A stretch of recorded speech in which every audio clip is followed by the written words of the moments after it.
You're listening to the Mangroves to Mountains podcast, where we talk all things outdoors, hunting, fishing, paddling, camping, adventure travel, and more. Thanks for listening. Okay, Sean Bleakley. We were just talking about, I've been pronouncing your name wrong for years, like 15 years, well, however long we've known each other. But yeah, sorry about, well, you didn't know. So anyway, Bleakley, okay. And Sean, Sean, correct? Yes, sir. Okay. And I think we met probably through Trad Gang years ago, and you came down and you turkey hunted with us. Yes. Yeah. Turkey hunted. You and Irv. Yep. Do you remember what year that was? I can't. Yeah, I think that was it was 2013 because I remember as soon as I got off the plane, I got back on another plane and went to the DR with my wife. So she already had a plan, a vacation planned out after I got back. So it was pretty much a long sabbatical for me. I'm sure you're just well deserved. I'm sure. Yeah. And you live in upstate New York? What town? Well, it depends. If you're from outside New York, it's upstate. If you're from New York State, it's not upstate. It's the Hudson Valley. I'm not far from West Point. Okay. Yeah. So Military Academy stops at the river. I'm right on the Hudson River. I see. What town is it? It's a little village called Buchanan. It's the nearest biggest would be Peekskill. Okay. Yeah. That's so pretty well known place. I'd moved back down probably about 10 years ago after my first marriage ended. Gotcha. And did you grow up there? You did grow up there. Yeah, grew up here. Yeah. Before we started recording, you were talking about your family being in that area for how long? Over 200 years. The Bleakley part of it anyway, and then other ancestors longer than that. Where I can go back. I have ancestors that were in the American Revolution, Civil War, and on through. So I go back pretty far. That's awesome. That's so cool that you're still living there. Yeah. Excellent. And when did you get into the outdoor? Was that always a part of the outdoors? Was it always a part of your life, or was it? Yeah, my dad was, he was my father's a retired police officer, and when we were kids, I'm number 5 out of 6 kids, and he would always take us fishing, and that was always a big thing. And he wasn't so much really a big deer hunter because he can't sit still, but he loves small game hunting. He was a big snowshoe hares was a big thing for him, and cottontail pheasant, stuff like that. So we did a lot of small game hunting, and it just my friends did it in high school, so it more or less stuck with me than it did my older brothers and even my younger brother. I'm the one it really pretty much stuck with. Gotcha. Did rough grouse too, I assume? Oh yeah. We have a pretty good in the Catskill region. We have a pretty good and that's where my dad lives. He's had a place in Delaware County, right in the middle of the Catskills, and we always had a really good grouse population up there. And it's actually gotten better the last couple of years. I've been scouting for deer. I put up quite a few flushes. Yep. So. Yeah, this is a little bit off topic, but my buddy and I grew up in Western New York, and we would trout fish, and grouse, for the listeners that don't know, they're one of the hardest birds to hit, at least for me, but they're like bats that can fly 60 miles an hour. Yeah. They always try to get a tree in between you. They're really tough. But anyway, I'll never forget it. We were walking a trout stream, opening day of trout season, April 1st, and a grouse flushed, and we both pointed with our fly rods. Yeah, that's always the case. I've always had them. And especially if they bank to my left, because I have a hard time swinging to my right. Yes. Right-handed. So naturally, if I got to swing to my right, so I'll usually stop and shoot, and I usually end up shooting behind. But whenever I don't have a gun with me, I'll have them break and break to the left, and just it's usually a perfect shot. And I don't have anything with me, or I'm turkey hunting or something. They just it'll like stop your heart. They just like the way they flush, especially if you haven't, at least for me, I've always not been a very good wing shot, so I was always struggling to hit them. So I was like, even with carrying a stick or fly rod or whatever, I just try to get the jump on them when I hear them. Yeah, I've had more misses than I had. What's that? I've had more misses than I've had birds hit. So. Oh yeah, same here. Yeah. That's cool. And then the turkeys, you're an avid turkey hunter and bear hunter too, right? But the turkeys, I think you're known probably more for the turkey hunting, right? Yeah, probably. I mean, probably mixed between bears and turkeys. But I've done a lot of God, I've been probably hunting turkeys 40, probably 40 years. Back when the only population we really had were in the Catskills in the early 80s when I started. And so that's pretty much where when it was, one bird a season, and it was really tough to even, hear a bird back then. And it's gotten much better over the years. And I'd been a member on and off of the National Wild Turkey Federation and stuff. And so that's always been a thing that I always just loved to do. And last couple of years, probably the last 8 or 9 birds I've killed with a bow. I still, bow hunting is definitely my my main passion. But I do like hunting turkeys with a gun, but hunting with a bow is a lot of fun also. And Oh yeah, it's pretty tough. And it's matter of fact, because I when I had come down with you, I had that I set Irv and we set the blind up, and it was overcast, and we set it up in the evening. I really didn't take into consideration of where the sun was going to be. And when the sun came up, I had it shining right into my blind, and I had the Osceola coming, and a slight movement, he could see inside the blind, and he just took off, and that was it. gosh, Didn't even get a shot. I think you were hunting over at that Orange Grove. Yeah, across the canal. Yeah. Yep, that was definitely it was an Orange Grove that we set up in. And so I have Bill Langer's invited me down a couple of times to hunt with him and stuff. It's just time's a rare commodity for me anymore. Between my job, and I have a special needs stepson that he takes up a lot of time. Gotcha. But not complaining. It's just time's just a rare commodity anymore. Yeah, I hear you. Yeah, I was telling you earlier before I think we started recording that we're moving to Raleigh, North Carolina next week. So this place is in complete disarray.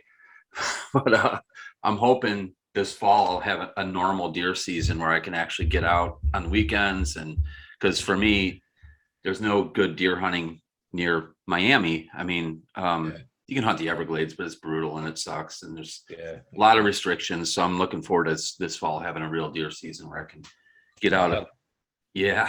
Super excited about that. So, well, that's the thing. I don't know if you still have, many connections in Western New York, but I tell you what, my, and that's when I explain to people about New York State, how it's set up pretty much in like kind of 3 different geographical type locations between the Hudson Valley into the Catskills, rolling hills, almost kind of New Englandy. But you have the Adirondacks that are boreal, like Quebec and Maine, very similar woods.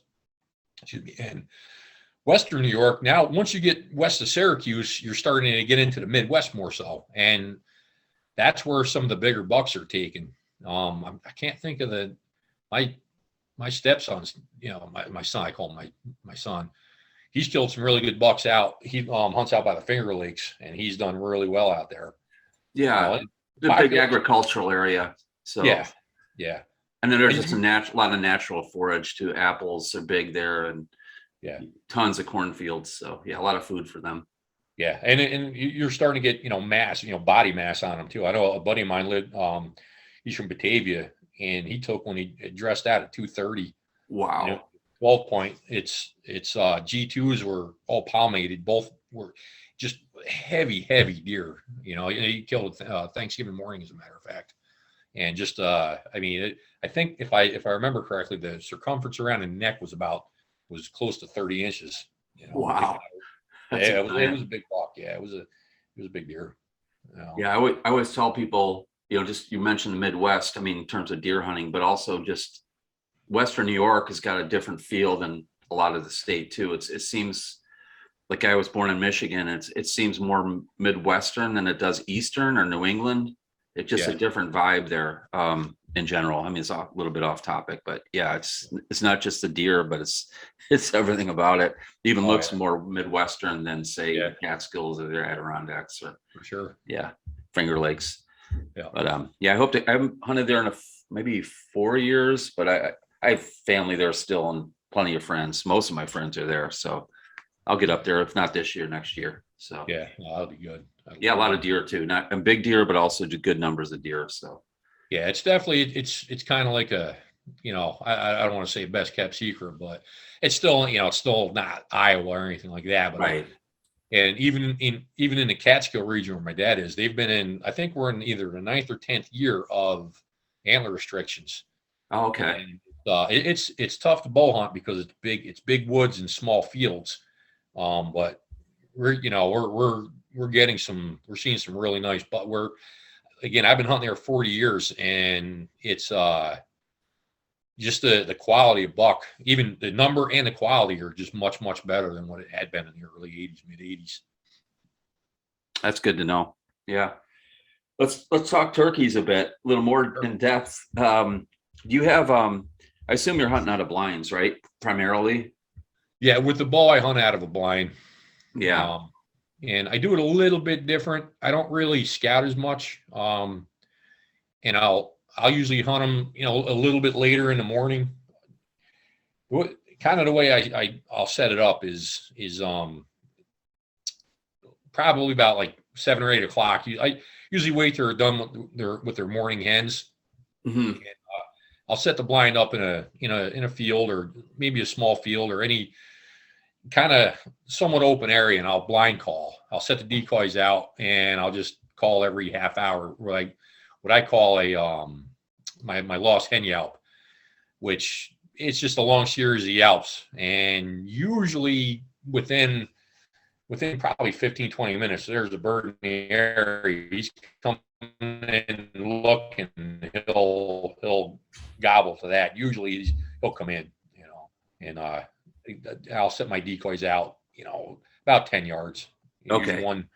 Usually one, like a Jake decoy and a hen, or maybe two hens. And usually I have them walking into toward my blind. So a lot of times, bird will come in and face the Jake head on and kind of give that target. Yeah. Like a broadside or a back. Well, yeah, I'll tail. either get a broadside, or I'll get one, right behind it. He'll be fanned out or something. Usually get him in, from behind. Gotcha. Target. Yeah. And what kind of, do you have a particular blind you like, or just any blind you can shoot out of, or do you have Yeah, pretty much. favorite? I haven't had it's one of these where, I haven't been able to drop $400 on a double bull yet, which, I should. They're probably one of the best out there. But I used one I had. It was from Primos. I could shoot a 60-inch bow out of it, no problem. My 60-inch recurve. But I left it out for deer one time. I had a little setup, and we had a heavy snow, and it just kind of caved it in. I kind of did that. I picked one up out of Cabela's. I'm not even sure the name of it, but again, it's it's big enough I can draw my 60-inch recurve in it. So that's but I've hunted out of a Big Mike's, which for longbow guys, there's plenty of room in that. That's like a Baronet, right? Baronet brand? Or is that a different brand? I think Big Mike's is the brand. Okay. I'm not sure. A buddy of mine using, I think, I don't know, Steve Owensy. I think, if I'm not mistaken, I think that's what he has. Okay. He's kind of a tall guy, and he shoots a longbow. So yeah. And then what do you sit on? Do you have a particular stool, or? Nah, sometimes it's a 5-gallon bucket, or I was just gonna ask if it's a bucket. Yeah, just kind of a cheap. Kind of what I like to do is set it in the back of the blind, and again, I like to get out of the shadow, especially that you learn from mistakes. And I think about that Osceola down with you. So I try to sit in the back corner of the blind, and so if I have to, I'll drop to my knees, because I seem to shoot a little bit better from my knees than I do sitting, from a stool or something. So I leave enough room where I can drop down to my knees. Mm-hmm. And that's usually, pretty much, how I'll do it on the inside. Gotcha. You have a friend that has I don't know what brand it is, but it's he films a lot of his hunts, all of them really, and it's open in the front, but it's mesh, so they can't see in, but you can see out. Yeah. It looks like there's, from the inside looking out, it looks like there's nothing there. It's crazy. Even on the video, it's like, what the heck? I don't know how that works exactly, but that's kind of a neat thing. So you can see the whole, panoramic in front of you, Yeah. This particular blind I have, again, it's a Cabela's blind. It has a mesh screen, but I had a couple years ago, I had a couple birds come in across the field. I tried to record it on my cell phone, but I pretty much got the audio of it. Bird was coming in the field, and then all of a sudden, these two other gobblers attacked it they came out, and I couldn't even tell where they came from. Huh. And you hear the fighting purrs. I mean, they did a number, ran him off, and then those two gobblers came in, but they didn't come all the way into the decoys. And I had the screen up. I didn't take a shot because I thought they were a little farther out, and then I knew where they walked. I got out of the blind once they left, and I paced it off, and it was about 15, 20 yards, or no, 15, 18 yards, which, was a definitely doable shot for me. And they just seemed farther with this. So the mesh it messed my depth perception up a little bit. So yeah, I think just shooting out of a blind in general, for me anyway, it does mess with the depth perception. I think things are closer than they look like they are really often. But I've had that on deer too. I've hunted out of a blind. I'm kind of adverse to heights, so I've been doing more and more hunting on the ground for deer in the last few years, and out of blinds especially. And it messes. You really gotta, I guess maybe I should just practice out of them more. But anyway, things look different. I think just being closed in, you don't have that full periphery of view. It affects your depth, the perception of it. And I've had them. I mean, I've had birds like I'll hear them drumming behind me, drumming and spitting, and it does drive me kind of crazy because I really can't see them because I don't have that, that 360 view on it. And I think that's what the double bulls do have. Yeah, these have window, but I just don't want to be backlit, so I have because this particular blind, it has half of it is kind of like a double bull where it's slit. And then in the back, I have windows, and I keep the windows closed. Again, just don't want to get backlit. Right. But I've had them come in from behind, and it just drives me crazy that I can't see them. Yeah. I'd be like, come on. I've had deer do that too, just hang out behind the blind, because they always seem to know. Turkeys aren't as bothered by blinds, but man, deer and pigs, they are just wary around those things. Seems like you have to leave them up for months. Not so much with the pigs, but with deer. In my experience, it's for sure. They'll come in behind and like looking at it, or if they come out front, they'll just look at the window and like something's not right. This is weird. Even if you brush it in real good, I've had them just stare at that black, when they're looking into the darkness of the blind, inside the blind, and it must look weird to them. This probably is nothing they've ever seen before. So turkeys seem to just ignore them, right? Is that your experience? Yeah, I think, they're more geared on movement and things like that, and they'll really pick movement up. That's why I've tried them. I've tried hunting them without a blind, and that where I didn't use a ghillie suit, but I had a leafy suit on. But still, I got caught using a mouth call as a locator, but I had a close gobbler, and he made a beeline in. I didn't have time to set up, so I actually got down behind a big oak tree, kind of hoping that would, and he came in perfect. He actually came in and just he made a turn broadside and just, perfect shot. But as soon as I put tension on that string, he just took off in a tree. Damn. I didn't even, it was, I might try for the full ghillie suit at some point doing that. Yeah, I saw Kurt Cabrera. Do you know Kurt? I know Kurt. I assume you know. I think he's done pretty well at a ghillie suits, but and then he tries to film too, which makes it even harder. But for sure, it seems really cool. Just the idea of it is really cool. Yeah, Kurt's got a pretty good setup with it between the blind, using the blind going the ghillie suit, and he really makes use of that the string tracker that he uses. He's got a little where it's on his quiver. Excuse me, and I haven't. Most of again, hunting the Catskills. We're about 2 weeks behind down here. Kurt lives maybe a half hour from where I used to, probably about an hour from where I live now. But we usually, we green up and leaf up a little, probably about 2 weeks quicker. 2 weeks earlier here than we do in the Catskills. So I'm not really losing. I can usually find a bird when it dies. It's not, I don't have tall ferns or anything or any brush where it's going to die. That makes sense. Yeah, everything's pretty open.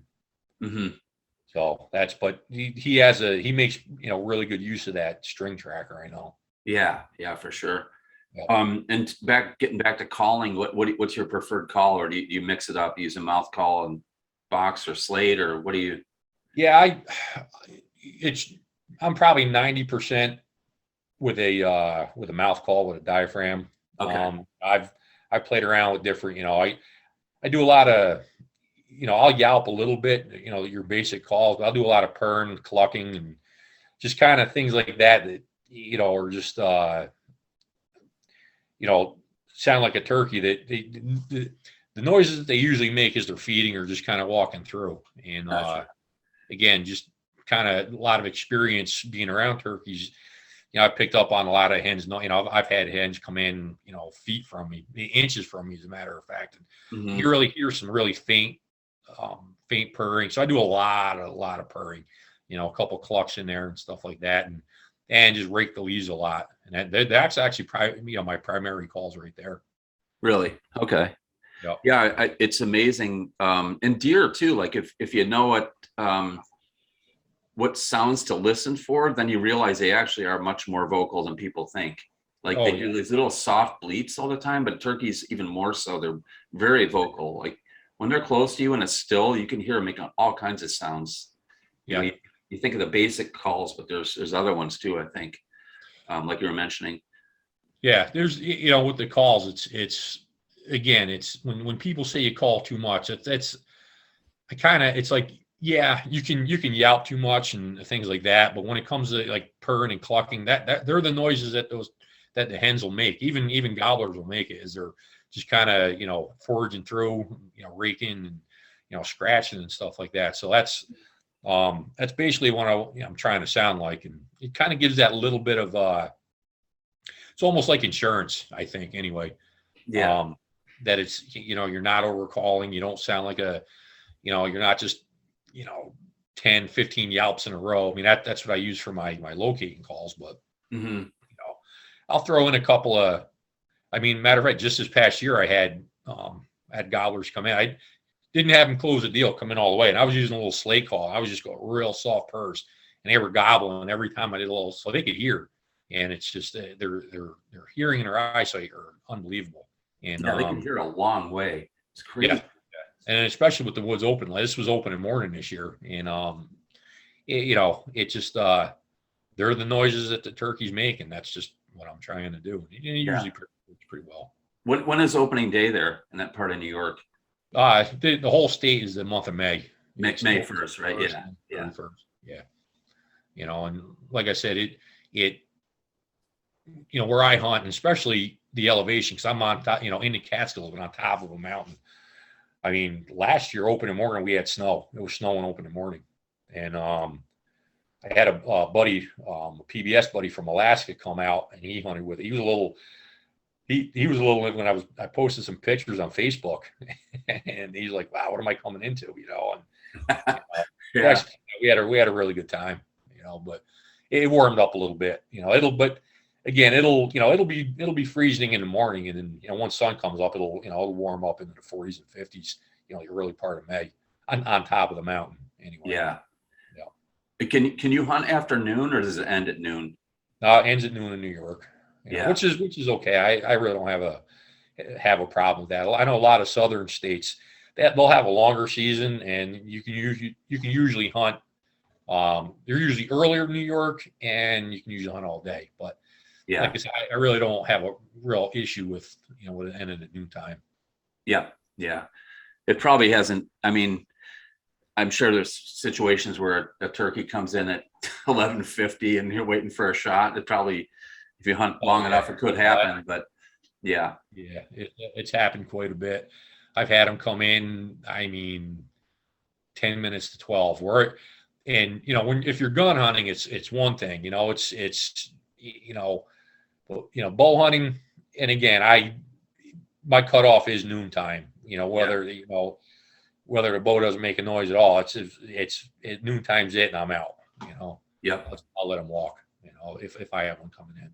Yeah. We'd hunt turkeys in the morning, usually not even till noon, but maybe quit around 11, and then we'd go trout fish the rest of the day. Yeah. So much fun. We have a lot of good brookie streams in the Catskills too, which are just these little, they're maybe 4 feet across and maybe 18 inches deep, and they'll get some real good holes in it and just load with brookies. That's amazing. That's my favorite kind of fishing right there. Small, live fishing for trout. Yeah, that's always been it. Just trout and again, that's a nice thing about that part of the year is, you start, and I'm a better dry fly fisherman than I am fishing nymphs or wet flies. So that's always, you get it where it's a little warm, you get some emergers coming up, and you'll get a hatch coming. So that's always been good. So, I'll do that. Yeah, it's amazing. I'll be able to do a lot more of that in North Carolina soon this fall. Looking forward to that. I mean, I love the Everglades. I love trout or tarpon and snook fishing. It's great. People say like you're gonna miss the Everglades. Like, yeah, I'm gonna miss it, but I can always fly down and rent a car. Yeah, the Everglades aren't going anywhere. They're not going anywhere. Yep, they'll be there. Yeah, so I'd rather live near trout country and bass and smallmouth and all that and then travel to trout to tarpon fish and snook fish than vice versa. But that's the thing, and that's where it comes down to time. And that's like Don Davis. I'm pretty active in the PBS, the Professional Society. I don't know if you're familiar with Don. Oh yeah, I know Don. And Don, he's like, hey, when you coming down fishing, it's just it's that time thing I was talking about, just being a rare commodity. Yeah, someday. Yeah, he does a lot of night snook fishing, like around the dock lights. He's really into that. Oh yeah. That looks like fun. I've got an open invitation, a standing invitation, but it looks like I'm gonna have to travel down to fish with him. Yeah, but, it's just I especially now or where I live now. It's almost 2.5 hours just to go pig hunting, let alone, deer hunting is even farther away. So a good deer hunting. I mean, there's deer hunting down here, but it's pretty rough, not very good. So, Anyway, you want to talk about bows a bit? If you're still a Black Widow guy? Yeah, I'm a Black Widow guy. I had 4 just recently. I ended up selling one, and I have my original. So that's that. I bought that one in '95. Oh wow! But yeah, I've been again shooting Black Widows for almost about not quite 30 years, but over 25. It's just been my for me. I guess it's just I've just been shooting them so long that it's they're just comfortable. It just feels natural shooting them. And it's you're shooting recurves. Yeah, recurves. Yeah. I prefer a mass heavy bow. I just there was a thread on Trad Gang just today, and I went on it. Dave Lyon, he was asking about why people prefer recurves. And my bit, I just shoot heavier bows better. And the Black Widow takedown it's a relatively heavy bow, and I think that's why. I think that's one of the reasons why I shoot it as well as I do. Yeah, just mass. As opposed to a longbow, it's a little lighter, and whatnot. Yeah, I think just heavier in the hand tends to just like target rifles. They're heavy. They're all heavy. There's no light target rifles. You know what I mean? Yeah. Same deal. We used to shoot. Looking back now, I can't imagine it couldn't happen today. But we had a high school rifle team, and we used to practice in the basement of our school with 22s. And they weighed like 20 pounds each. It was crazy. Like these huge stocks and then a sling and the prone position, 50 feet. Man, that was just awesome. Every day after school is great, but I can't imagine that happening today these days, getting away with that. Yeah, no, I know. Yeah, it's crazy. But yeah, it's yeah, Black Widow's been, it's been my go-to bow for, quite a while. I've taken them to Canada hunting, bears. I've had them in, I've taken it to Alaska, a couple trips to Alaska, down south, hunting hogs in Georgia, hunting down with you. I have my PCH. So yeah, I've taken them all over. Yeah, it's just, and then customer service. And I've gotten to be friends with Roger and Toby over the years doing their main bear hunt that we do every year up there. Well, I don't do it they do it every year. I wish I could do it every year. But, yeah. I've done it maybe 5 or 6 times. And, oh, wow. Yeah, it's a good time up there. And, it's Roger and Toby they're really good guys. They have really good customer service. And it's just a lot of fun spending a week up there with them, and Tony Boucher and Lynn, they run a really good outfit up there. And, it's kind of like a family atmosphere when you go up there, and like I said, I think I've made 6 trips up there in the last 10 years. So it's 10, 12 years. So it's try to get up there when I can. Mm-hmm. And where is that? Is that in Maine? Yeah, it's in it's Squaw Mountain Outfitters. Oh yeah, I've heard of them. Yeah. Yep, Chapman, Maine. It's pretty much as far north as you can go and stay in the country, and every cent of the That's cool. That's one of my dream hunts. I definitely want to do a bear hunt, archery style. Yeah. And then for arrows, what are you shooting? Well, because I have a bunch of different bows, I have a couple different setups. But right now, I had a buddy, Gary Hall. If you're familiar with Gary, he's got D&M Custom Arrows. He made me a couple sets of Day 6. So that's what I'm shooting now. They're a thinner arrow. They're heavy. It's been a while since I was able to really kill anything, so I haven't killed anything with them yet. But before that, it was pretty much I was shooting gold tips and I was shooting Carbon Express. Okay. I do shoot some woods out of some of my vintage bears. Like I have a '59 Kodiak. I'll shoot woods out of. Sweet. And, I'll shoot Douglas fir. But right now, my arrow choice is and they just fly great. Is Day 6. Yeah, I've got a friend that's really into those. You use the broadheads too, the Day 6 broadheads? No. I use my main go-to broadhead has been Wenzel Woodsman for years. But I was a little worried. Was it 2019? My buddy Bubba Graves and I, we went up to we hunted a Brooks Range in Alaska for moose, and I don't know. I just got a little nervous about penetration. I shoot about 55 pounds. Mm-hmm. And so I kind of talked a little bit, and I decided to come up with a heavy broadhead, and I was using I bought a couple packs of Tough Head, single bevel, mm-hmm. and just for penetration. Mike Mitten, that's what he uses on for moose and caribou too. So I figured I'll give it a whirl.